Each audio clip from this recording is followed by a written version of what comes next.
Haji Sa'ali wa ila hadratin Nabi al-Fatihah.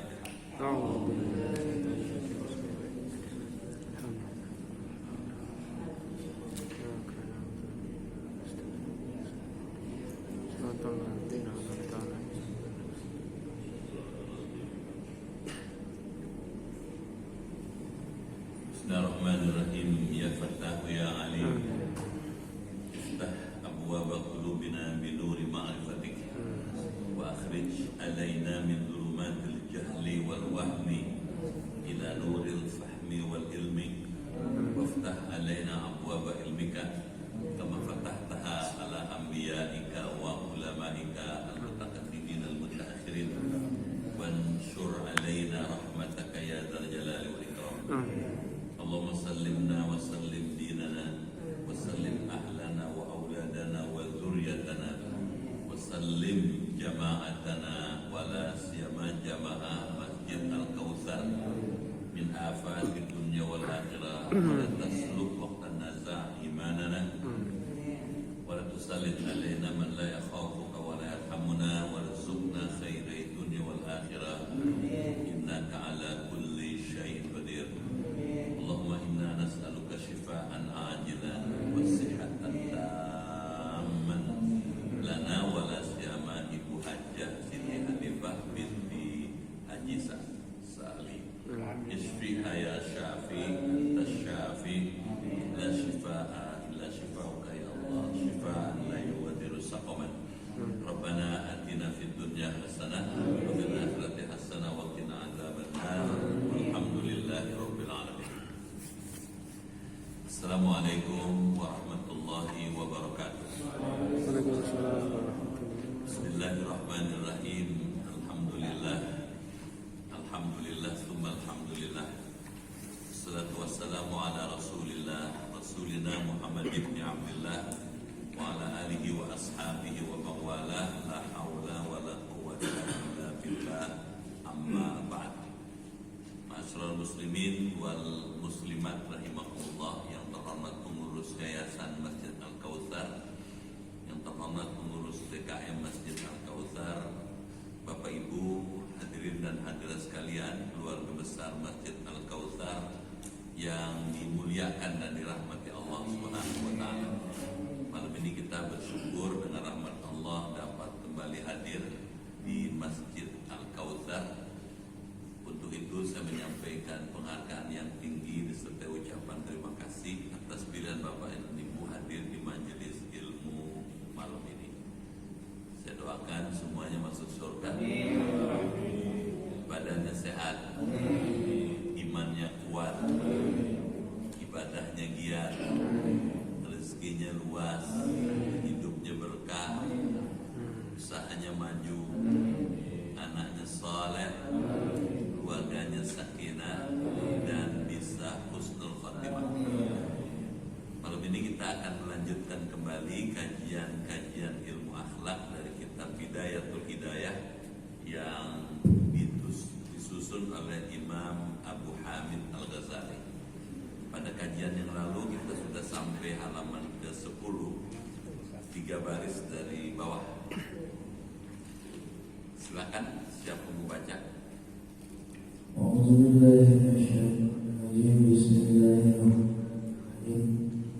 فهذا من الهالكين ومن الحق المغرورين إذ الرجاء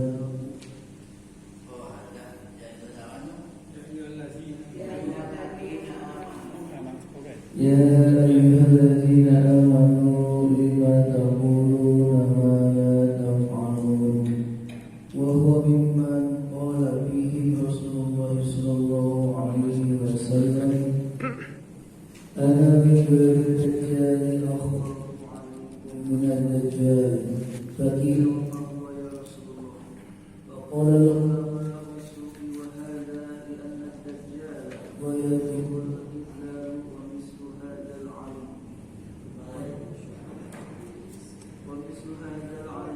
وإن صرف الناس عن الدنيا وبلسانه ومقاله فهو داع لهم إليها بأعماله وأخباره ولسان الحال أفصح من لسان المقال واتباع الناس إلى المساعدة بالعمل أميال منها إلى المتابعة بالأقوال فما أفسده هذا المغرور بأعماله أكثرهم وأصلحه بأقواله إذ لا يستجلب الجاهل على الرغبة بالدنيا إلا باستجراء العلماء فقد صار علمه سببا لجراءة عباد الله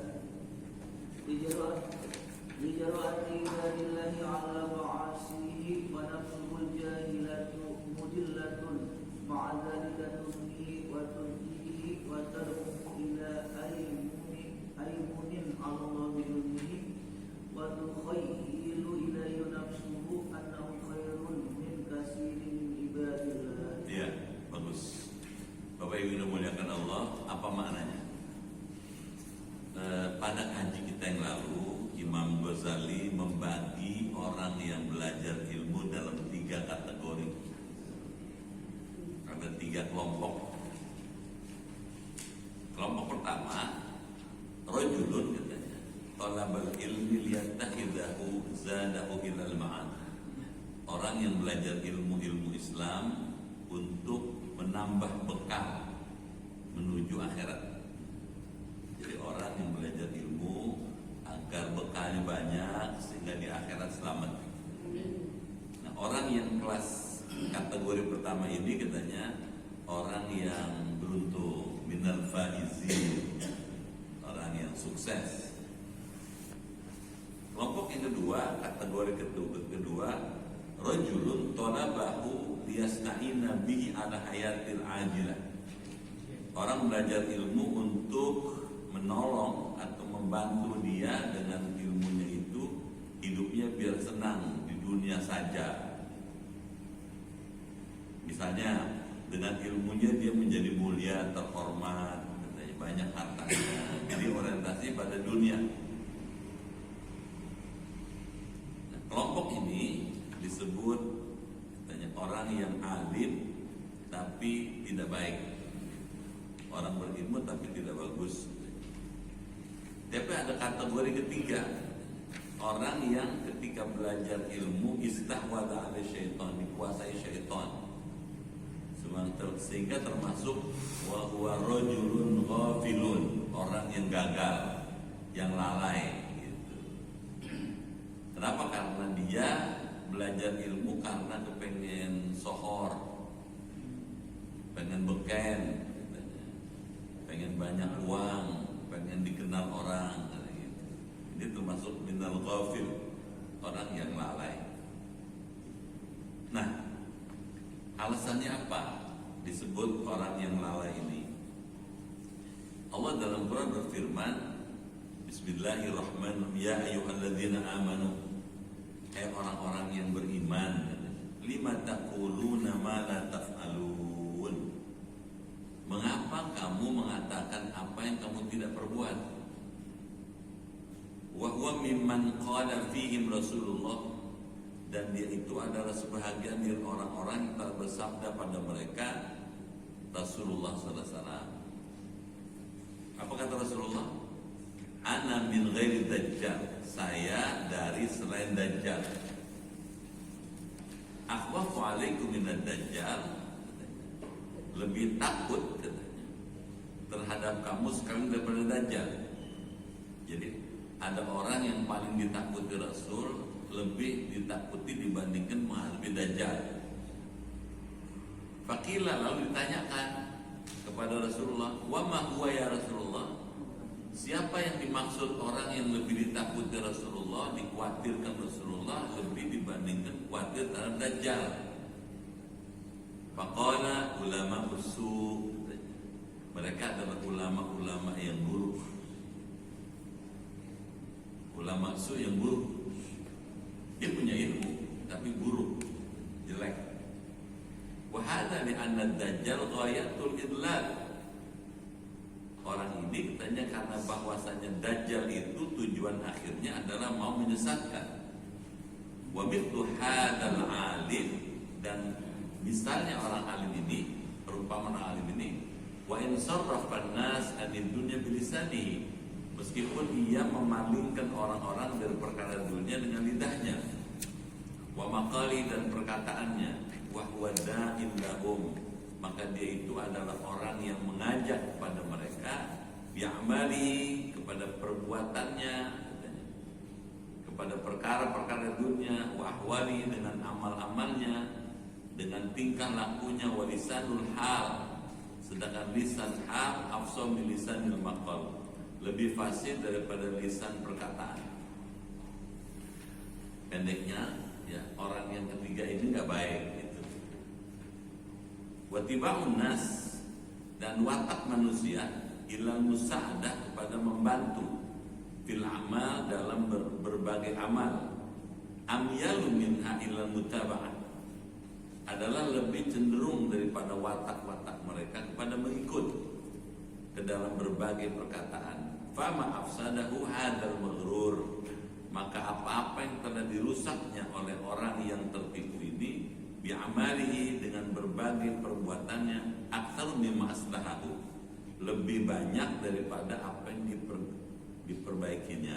Jadi kelompok yang ketiga ini berbahaya. Ini sekedar review ya, review itu mengulang.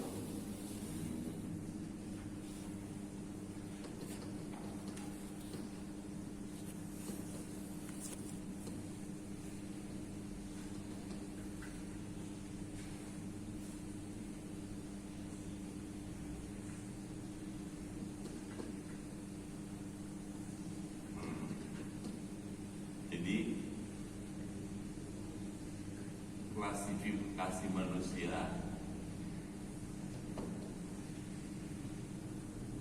dalam menuntut ilmu.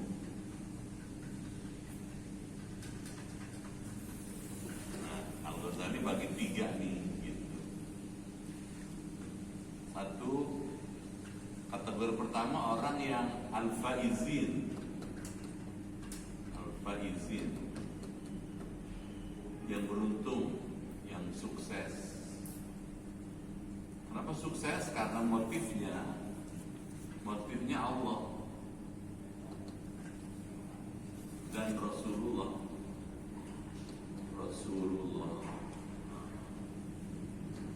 Jadi motifnya akhirat, agama. Buat apa belajar Quran, belajar hadis, belajar fikih, belajar tauhid, belajar akhlak? Karena mengharapkan ridhonya Allah dan mengikuti sunnah Rasulullah. Orang yang begini disebut al-faizin, orang yang beruntung. Bisa tangkap? Yang kedua, al-maghrurin. Al-maghrurin, orang yang tertipu. Buat apa katanya belajar ilmu? Supaya banyak duit, supaya terhormat, gitu. Ya, supaya beken. Gitu. Ini motifnya dunia nih, dunia. Jadi kesenangan dunia.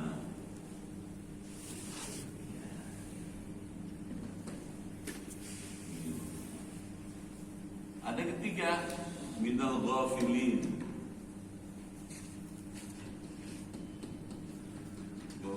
Orang yang lalai. Kenapa lalai?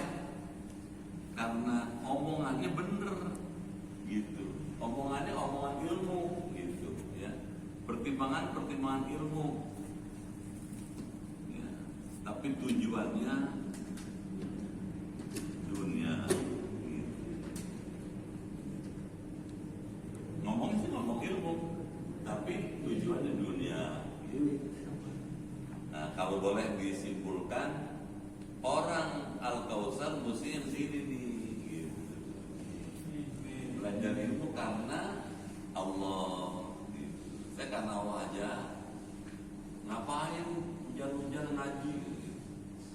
Kan enakan di rumah, mana hujan gede lagi. Nah, saya cari ridhonya Allah aja, gitu. Saya begini karena Allah aja. Nah, orang yang karena Allah ini al-faizin, orang yang sukses. Tapi ada orang yang mencari ilmu karena kepengen duitnya banyak, terhormat, gitu. Banyak pengikutnya, itu tertipu katanya gitu. Tapi ada orang yang niatnya tidak baik, gitu. Meskipun omongannya bagus, ini al-ghafilin, yang lalai. Dari tiga klasifikasi ini yang paling bagus yang ini, gitu. Itu sebabnya kalau boleh ditausiahkan, setiap kali Bapak Ibu berangkat ke Al-Kautsar dalam belajar ilmu, motifnya mesti Allah. Bismillahirrahmanirrahim, tawakkaltu 'alallahi la haula wala quwwata illa billah. Kalau itu motifnya, biar capek, biar hujan, pahalanya gede. Jadi sini nih Imam Ghazali maksudnya. Baik. Kata Rasulullah, ulama usul, ya, ulama yang buruk itu lebih ditakuti dibandingin Dajjal. Kalau Dajjal memang berbahaya, tapi lebih bahaya lagi ulama usul. Sampai situ. Orang-orang yang klasifikasi ketiga ini katanya, biaqwalihi, katanya, dengan ucapan-ucapannya, illa yastajribu, jahil, karena tidak akan berani orang-orang bodoh ala raghbah untuk mencintai di dunia dalam perkara dunia, illa bistijra'il ulama, kecuali dengan beraninya para ulama. Faqad sara ilmu sababan, maka telah jadi katanya ilmu orang itu, orang alim itu jadi sebab bijara'ati ibadillah, karena beraninya hamba-hamba Allah ala ma'asi, berbuat berbagai maksiat kepada Allah. Wa nafsu, dan dirinya al-jahilah, yang bodoh itu katanya, mudhillatun, adalah yang hina, ma'adzalika, beserta keadaan demikian tumnihi, ya, nafsunya itu berangan-angan, wa turjihi wa taqu ila aimanin 'ala Allah bihi. Dia mengajak orang untuk mengikuti Allah dengan ilmunya, wa tukhayyilu ilaihi nafsu, tetapi dia berhayal atas dirinya ana khairun min katsir min ibadillah, lebih baik daripada kebanyakan orang. Nah, ini masih soal yang ini, masih soal yang ketiga ini. Kesimpulannya, jangan yang ini, jangan yang ini, tapi yang ini. Bisa tak nggak? Baik. Pertanyaannya, kenapa si Imam Ghazali bicara kitab Bidayatul Hidayah, apa yang mau diomong soal motif? Karena ilmu tasawuf itu berangkatnya dari batin, ya. Karakter tasawuf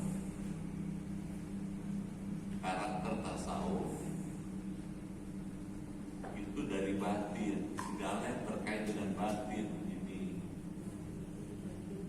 Makanya Imam Ghazali itu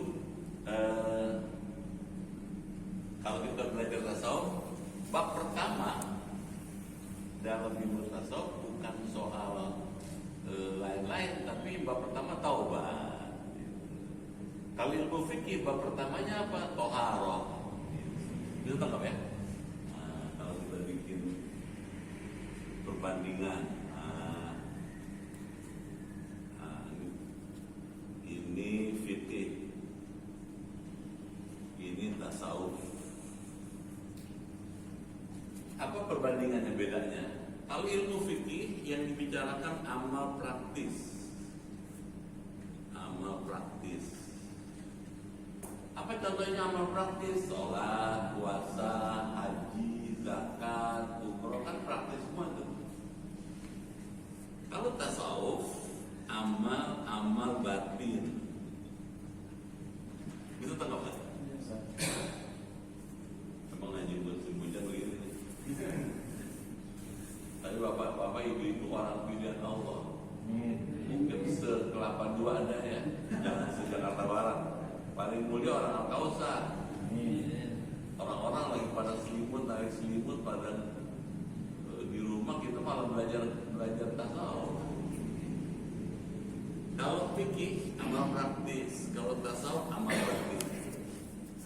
Kalau fikih mulanya babnya bab toharah, bersuci. Kalau tasawuf bab pertamanya taubat.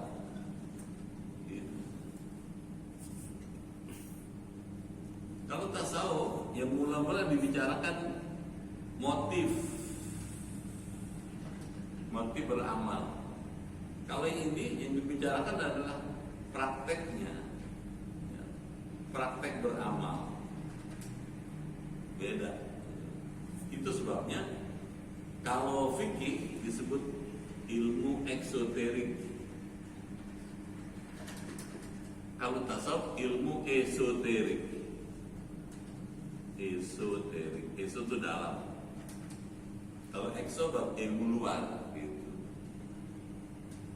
Jadi kalau tanya kenapa sih mula-mula Imam Ghazali nggak ngomong langsung akhlak tapi ngomong ini, karena ini dulu yang paling penting, motifnya dulu kalau belajar itu gitu. Motif dalam menuntut ilmu gitu. Diarahkan dulu, kalau Anda menuntut ilmu tasawuf ini dong orientasinya gitu. Jangan yang ini, jangan yang ini gitu. Kalau ini sudah jejak ya. Udah mantep dia, kesininya lancar gitu maksudnya nih. Kesininya udah oke deh gitu. Ini dulu nih motifnya, makanya itu gak bisa kita lihat nih, kayak begini perbandingannya. Jelas? Baik. Ini masih pengantar nih, belum masuk babnya gitu. Nanti mulai diajarin ya al-qismul awal tentang taat gitu. Ketaatan itu apa sih taat? Nanti setelah itu baru pasal yang pertama kali adabul istiqad minan naum, adab bangun tidur gitu. Apa yang mesti dikerjain dari mulai bangun tidur sampai subuh, dari subuh sampai isyraq, dari isyraq sampai duha, dari duha sampai zuhur, dari zuhur sampai asar gitu. Terus sampai mau tidur lagi gitu. Jadi lengkap Imam Ghazali ini. Jadi kalau ibaratnya nih ngajarin kita, membimbing kita bagaimana mengisi hidup dalam 24 jam supaya seluruh hidup itu isi ibadah. Inna salati wa nusuki wa mahyaya wa mamati lillahi rabbil alamin syarikat. Supaya begitu katanya. Gitu ya. Baca lagi deh. Fakun ayyuhal talibu minal tariqil awwali wahda antakuna minal fariqi sani baqam min musawwifin ajalahu ajalu qabla tawbati wa hasyara wa iyaka summa iyaka antakuna minal fariqi salisi fatahika halakan la yurja ma'ahu balahuka wa la yuntadur suramuka fa'in kulta fama bidayatul hidayati li ujarriba biha nafsi fa'lam anna bidayataha zahiratul taqwa wa nihayatuha batinatul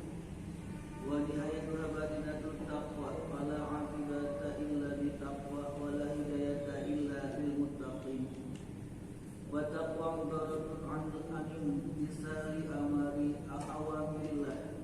awamirillah ta'ala wa tinabi nawahihi wa huma qisman wa ana usiru alaika bi jumalin muhtasaratin min zahirin min jahirin il taqwa bil kismani jami'an wa ulhiku kisman salisan liyasiru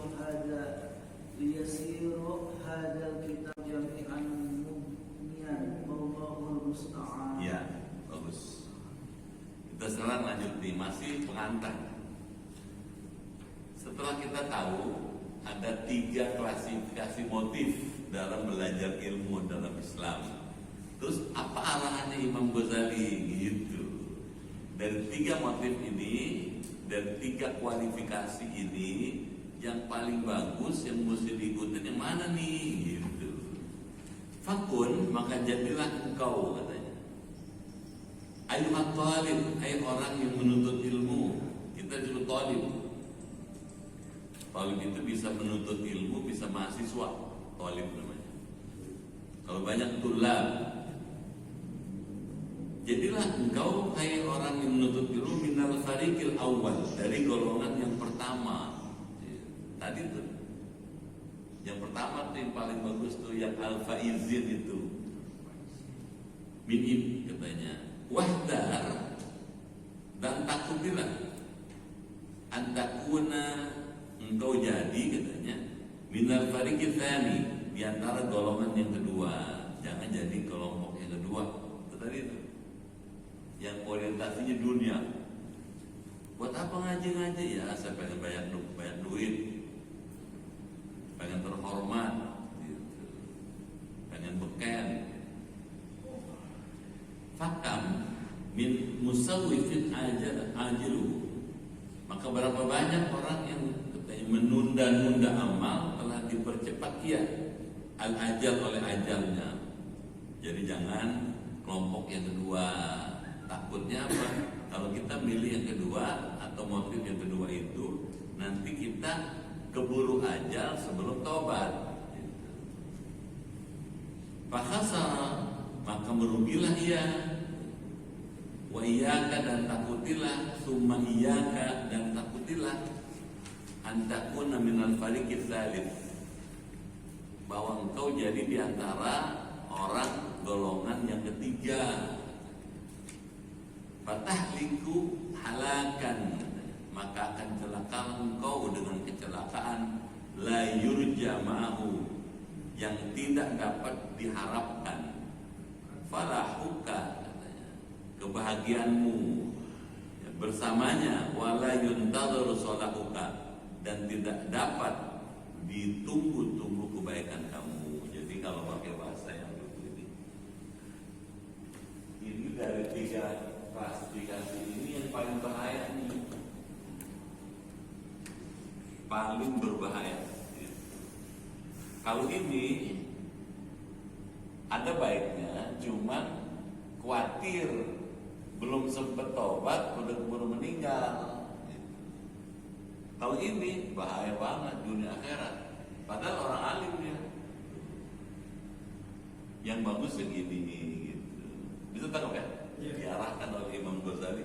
Kesini aja Anda nih, kalau Anda pengen selamat, ini yang selamat nih. Ini yang celaka.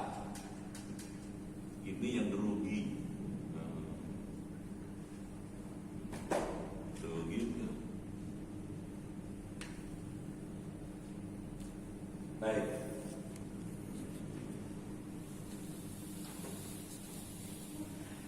Sekarang mulai masuk nih, mau dibicarakan apa itu bidayah atau hidayah. Fa'in kulta, maka jika engkau bertanya, fama bidayah hidayah, apa itu bidayah atau hidayah? Jadi kalau orang bertanya apa sih Imam Ghazali kok kasih nama judul bukunya bidayah atau hidayah? Diujar biha nafsi, supaya aku dapat menguji diriku, katanya. Dengannya, fa'lam, ketahuilah, anna bidayataha, bahwasanya bidayah atau hidayah itu, katanya, adalah zohirnya takwa. Wa nihayatuha, dan nihayahnya bidayah atau hidayah itu ialah batinnya at-taqwa. Fala akibata illa bittaqwa, maka tiada akibat, katanya, yang terpuji kecuali dengan takwa. Jadi kalau pakai bahasa yang gampang, bidayah atau hidayah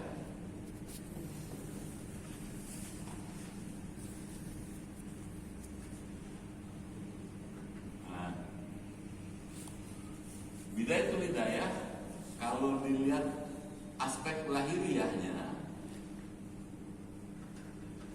mengajak orang takwa. Kalau dilihat aspek batiniahnya, batinnya itu dalamnya, ngajak orang takwa. Gitu.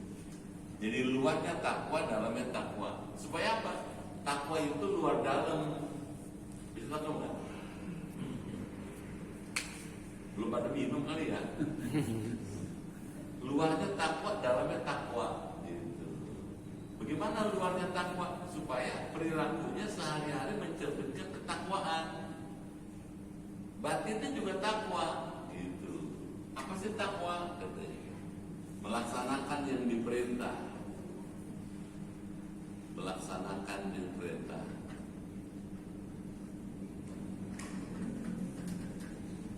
Menjauhi yang dilarang. Menjauhi larangan. Jadi lahiriahnya takwa, batinnya takwa. Jadi bidayah ini, ya, bidayah itu permulaan, hidayah petunjuk, permulaan dapat petunjuk takwa. Jadi diapain aja belajar hidayah, tujuannya mencetak orang takwa. Bisa lakukan. Dan setiap Jumat tuh khotib komen takwa. Ada nggak? Nah kalau kau pengen takwa, ini diajarin sama Imam Ghazali. Lahiriahnya takwa, batinnya takwa gitu. Tampilan lahirnya menampilkan orang takwa, tampilan batinnya menampilkan orang yang takwa.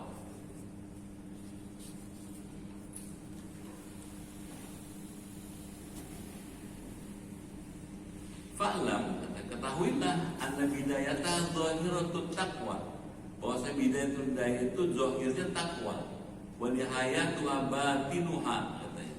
Dan nihayah bidayah itu batinnya ialah takwa. Fala akibata illa bittaqwa, maka tiada akibat yang terpuji kecuali dengan takwa. Jadi takwa terus nih. Orang perbuatannya yang terpuji kalau takwa. Wala hidayata illa lil muttaqin, dan tiada hidayah kecuali bagi orang yang bertakwa. Jadi maksudnya orang kalau belajar hidayah, hasilnya jadi orang takwa, akibatnya jadi orang takwa. Perbuatan yang paling bagus kalau dia takwa. Buat takwa, nah sekarang diterangkan apa sih takwa? Ibaratun gitu. Ialah suatu ungkapan imtitsali awamirillah, mentaati perintah-perintah Allah Ta'ala, wajtinabi nawahihi, dan menjauhi larangan-larangannya. Fahuma kismani, maka keduanya itu ada dua bagian katanya. Wahana, dan inilah saya, usyira alaika, akan katanya menunjukkan kepada kamu, bijumalin mukhtasaratin, beberapa jumlah itu kalimat yang disingkatkan min zahir ilmu takwa, daripada zahirnya ilmu takwa. Jadi Imam Ghazali pengen menjadikan kita takwa, bisa tangkap? Lahiriahnya takwa, batinnya takwa. Fil kismain, dalam dua bagian, jadian semuanya. Wa'ulikum kisman zalikan, dan katanya saya akan menambahkan, katanya akan bagian yang ketiga, liyasira hadal kitab jami'an, supaya jadi kitab ini semuanya mughniyan, yang mencukupkan, wallahul musta'an, dan Allah lah yang kita pinta pertolongannya. Jadi intinya satu, menjadikan bapak ibu orang takwa, baik secara lahiriah maupun secara batiniah. Bisa tangkap?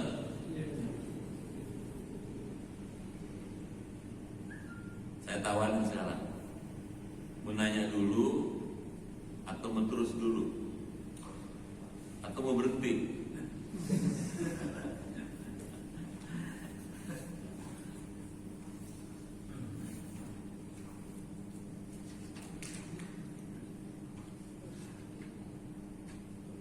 Kalau nggak ada baca lagi. Al-qismul awwalu fi ta'ati. I'lam anna awamirallahi qara'inu wa nawafilul bal fardu ra'sul mali wa huwa aslut tijarati wa bihi tahsilun najah. Wa naqulu huwa ribhu wa bihi al-qawlu tuzid darajat. Qala Rasulullah alaihi wasallam, yaqulullahu tabaraka wa ta'ala, ma taqarraba ilayya al-mutaqarribuna bimisli ada'i maftaratu alaihim wa la yazalul abdu yatafarrabu ilayya bin nawafili hatta uhibbahu fa idza ahbabtuhu kuntu sam'ahu alladhi yasma'u bihi wa basaruhu alladhi yabsuruhu bihi wa lisanuhu alladhi yantiqu bihi wa yaduhu allati yabtisu biha wa rijluhu allati yamshi biha. Ya, sekarang kita lanjutin. Sekarang udah mulai masuk, ini sudah berarah gitu. Al-qismul awwal, bagian yang pertama, fit ta'at, menerangkan tentang ta'at gitu. I'lam, ketahuilah, anna awamirullah, bahwasanya perintah-perintah Allah itu faraidun, adalah beberapa fardu-fardu gitu. Fardu sholat, fardu puasa, itu perintah Allah. Fardu zakat, fardu haji, itu perintah Allah. Tapi katanya ketaatan bukan cuma perintah, wa nawafilun, dan beberapa sunnah-sunnah gitu. Fal fardu, maka fardu itu ra'sul mal, adalah modalnya harta. Maksudnya kalau orang beragama, orang taat pada Allah, jangan lupa dong mengerjakan yang fardu-fardu gitu. Karena itu pokoknya agama. Wa huwa aslu tijarah, dan ra'sul mal itu ialah usul, asal pokok perdagangan. modalnya dari situ, begitu. Dari modal pokok ini, wabihi tahsilun najah, dan dengannya dapat menghasilkan keselamatan. Gitu. Kalau ditulis gini, ini ngajinya lebih banyak oleh-olehnya ya. Baik. Ini bisa dapat ya? Bisa ya?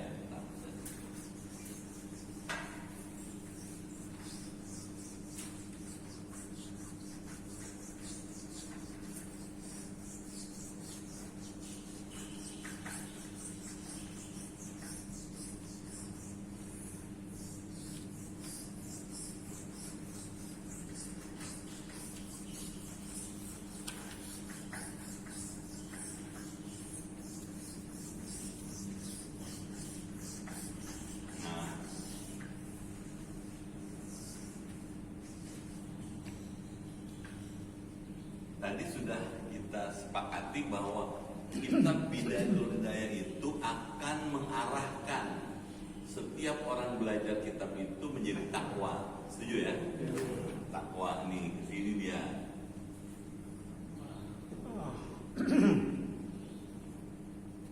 Ngaji emang saya mau bisa ngantuk emang. Ya. Saya kan ngajar begini-begini aja kayak orang ngobrol aja.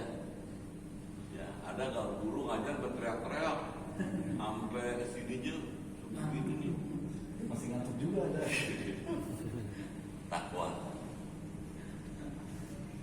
Takwa. Kalau takwa itu kita bedah, takwa itu kita cari esensinya. Takwa itu sederhana, melaksanakan yang diperintah atau kepatuhan sini dan meninggalkan kemaksiatan, al-maksiyah, ketidaktaatan.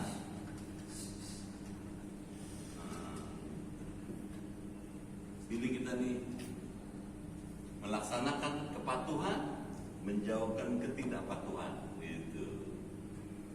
Kepatuhan ini oleh Imam Ghazali dibagi dua. Gitu. Yang pertama al-faraid, yang fardu-fardu. Al-faraid,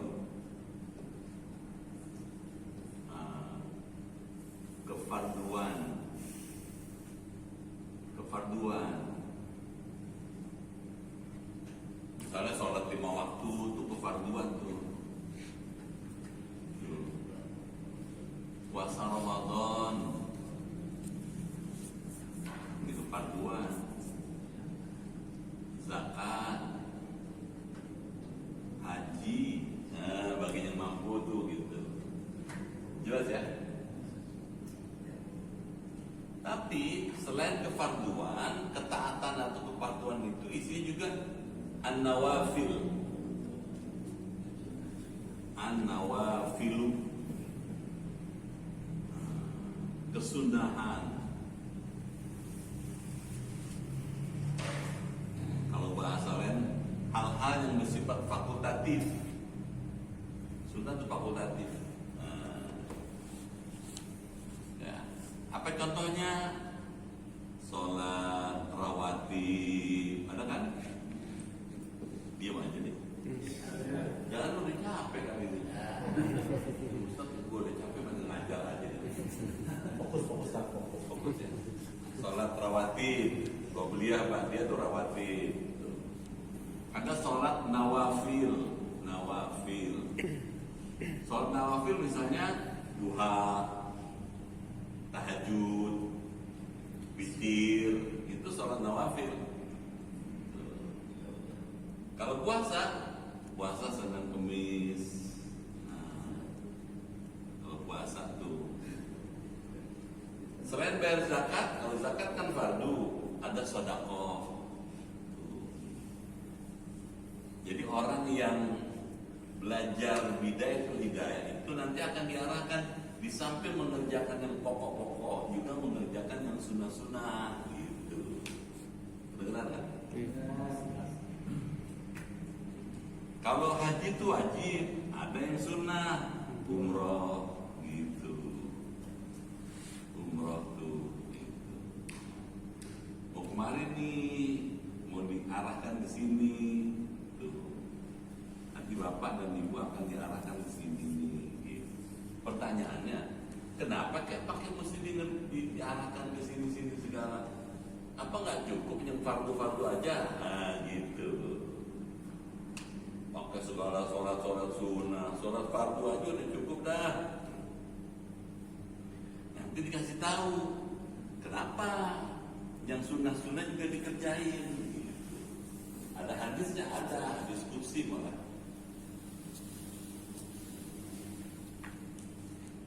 Al-fard rasul mal katanya. Yang amal fardu itu adalah modal harta. Wa huwa aslul tijarah. Dan rasul mal itu ialah asal pokok perdagangan. Wa bi tahsilun najah. Dan dengannya menghasilkan keselamatan. Jadi kalau mengerjakan yang pokok-pokok, ini hasilnya an-najah, keselamatan.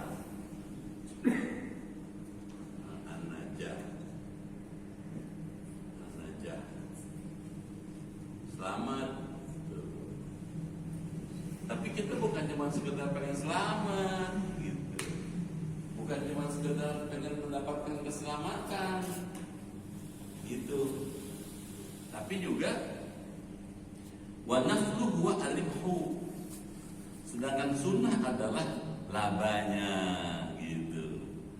Wa bi al-fawz bid darajat, dan dengannya dapat keberuntungan dengan beberapa derajat. Kalau ngerjain yang pokok-pokok aja, cuman dapat keselamatan doang. Kita kepengen bukan cuma selamat, tapi derajat. Tuh,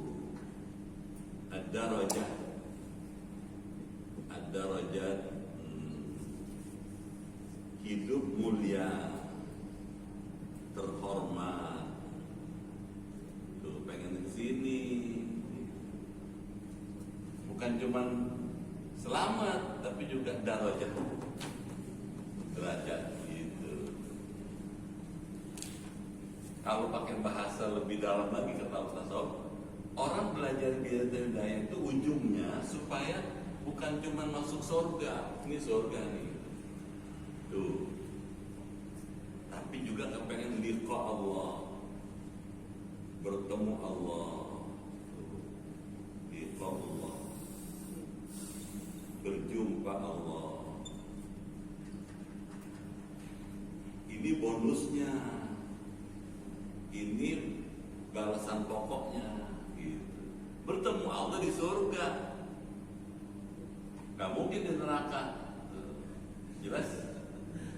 Kalau kepengen ketemu Allah, ya jangan tinggalkan ini, tapi jangan lupa tambah dong ini dong gitu. Kalau sholat 5 waktu udah, jangan lupa qobliyah ba'diyah. Kalau qobliyah ba'diyah udah, jangan lupa duha gitu. Supaya ada bonus ini, bonusnya di sini nih.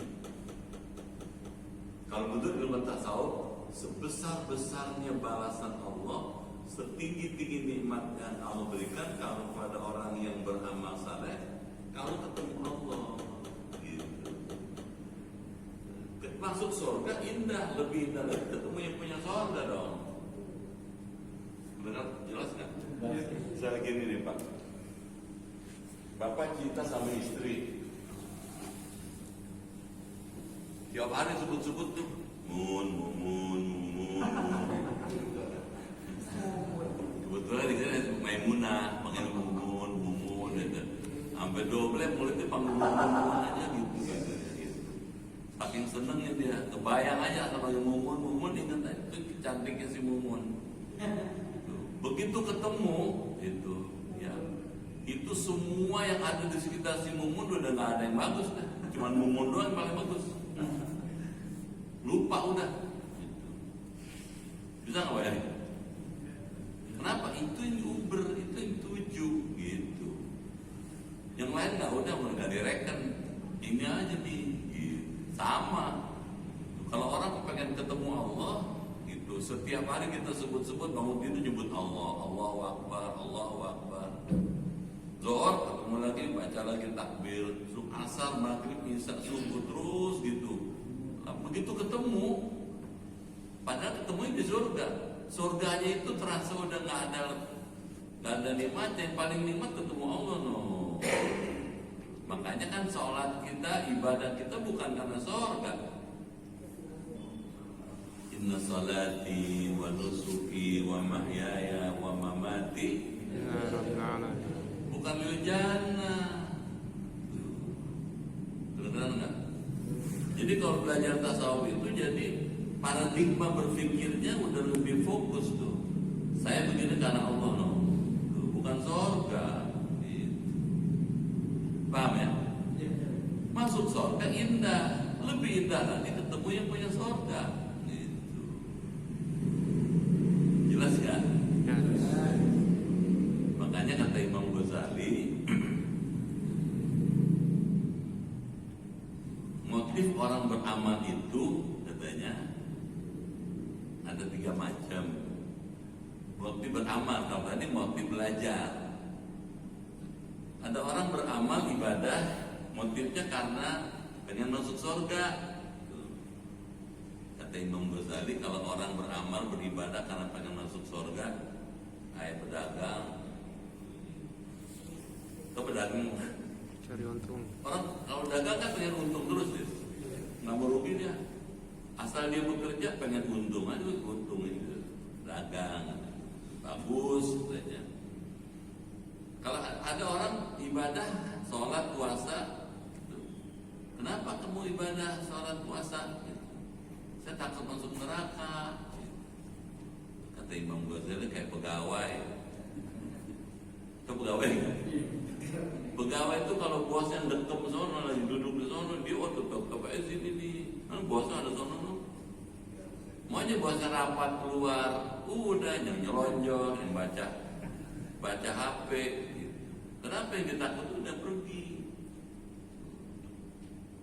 Yang bagus kata Imam Ghazali, ibadah itu karena cinta.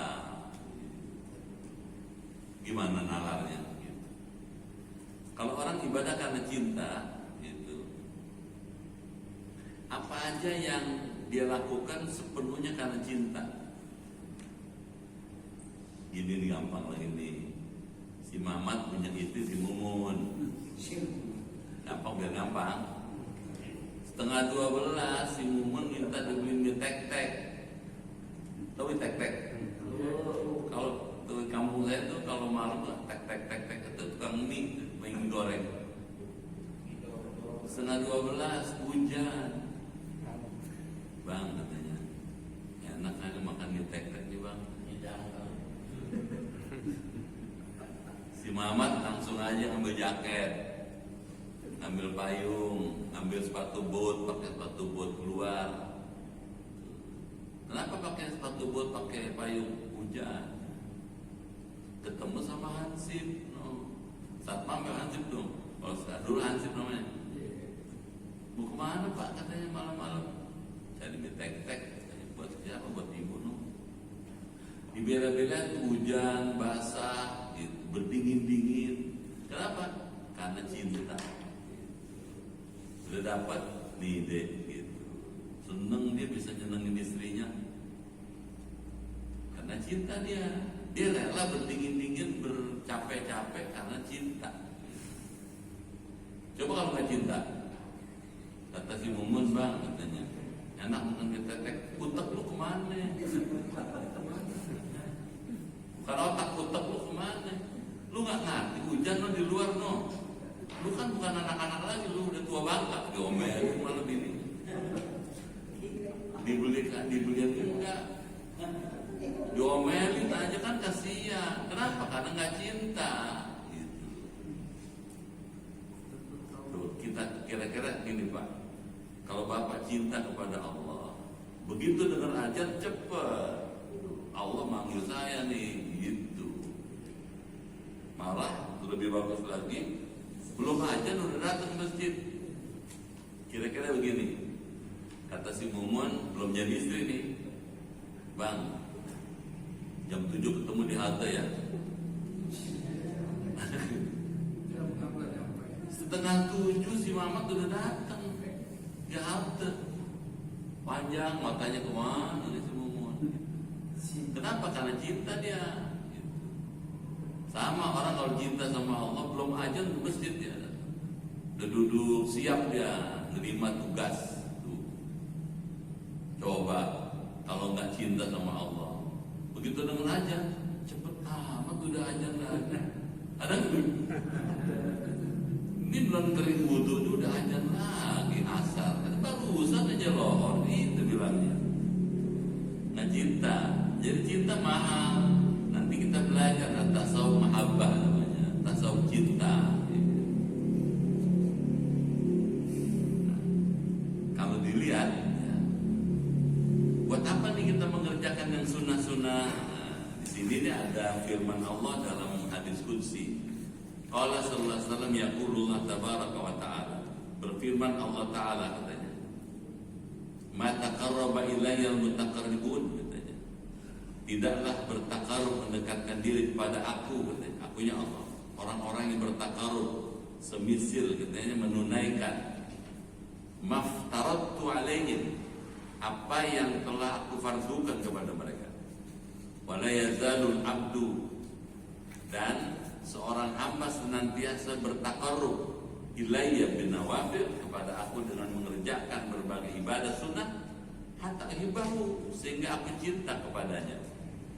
Fa idza ahbabtuhu, maka jika, katanya, aku telah mencintai kepadanya, kuntu sam'ahu, maka adalah aku yang memelihara pendengaran si hamba itu, alladzi yasma'u bih, yang dengannya dia mendengar. Wa basarahu, dan memelihara penglihatannya, yubsiru bihi, yang dengan itu dia melihat.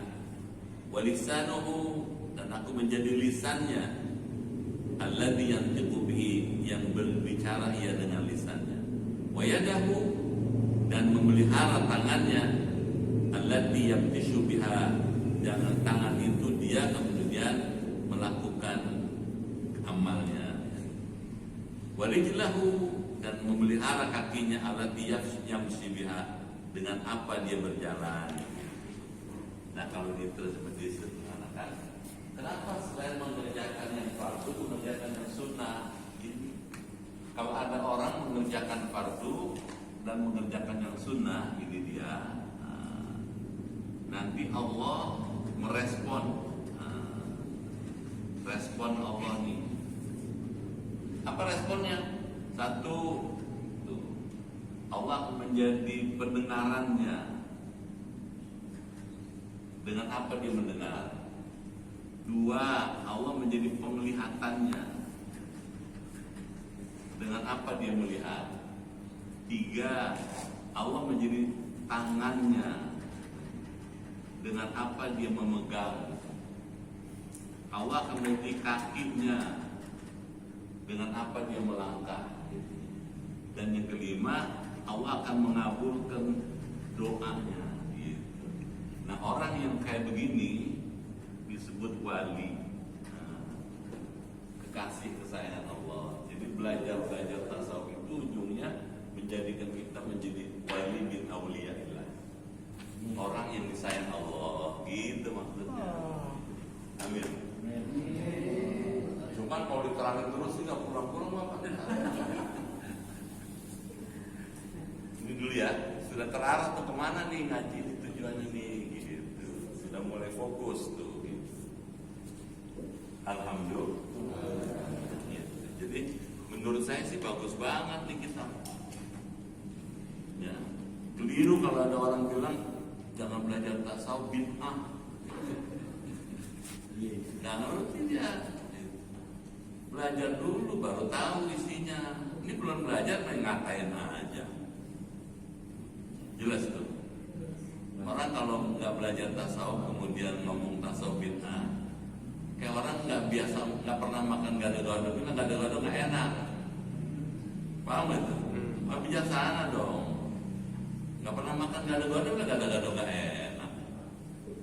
Makan dulu, gitu baru enak tuh, baru tahu. Gitu. Jelas? Alhamdulillah. Cukup dulu ya. Sampai halaman berapa tuh? Ada 14 ya? 15. Nanti berikutnya kita ketemu lagi sampai adab bangun tidur gitu. Mulai terarah tuh. Apa aja ini kerjaan kalau bangun tidur sampai sholat subuh.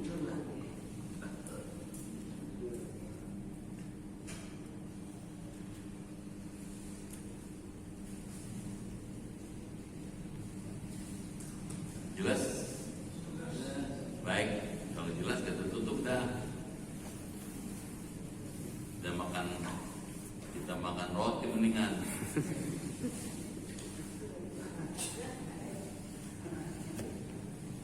Al-Fatihah.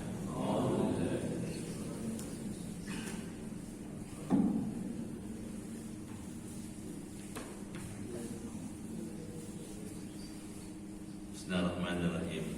Allahumma bihaqqil Qur'an wa bi kalamikal qadim wa bi Muhammadin khatamin nabiyyin wa bi haqqi ummil Qur'an allimna al-Qur'an wa faqihna fid din wa allimna ta'wil wa hdina ila sawa'i sabil. Allahumma inna nas'aluka imanan kamilan wa yaqinan sadiqan wa rizqan wasi'an wa qalban khashi'an wa lisanan dhakiran wa badanan sabiran wal afwa indal hisab wa najata minan nar. Allahumma khtim lana bi husnil khatimah wa la tahtim alaina bis su'il khatimah. Rabbana atina fid dunya hasanah wa fil akhirati hasanah wa qina adzabannar. Walhamdulillahi rabbil alamin. Sekian, lebih kurang mohon maaf. Terima kasih. Sampai jumpa lagi. Assalamualaikum warahmatullahi wabarakatuh. Waalaikumsalam.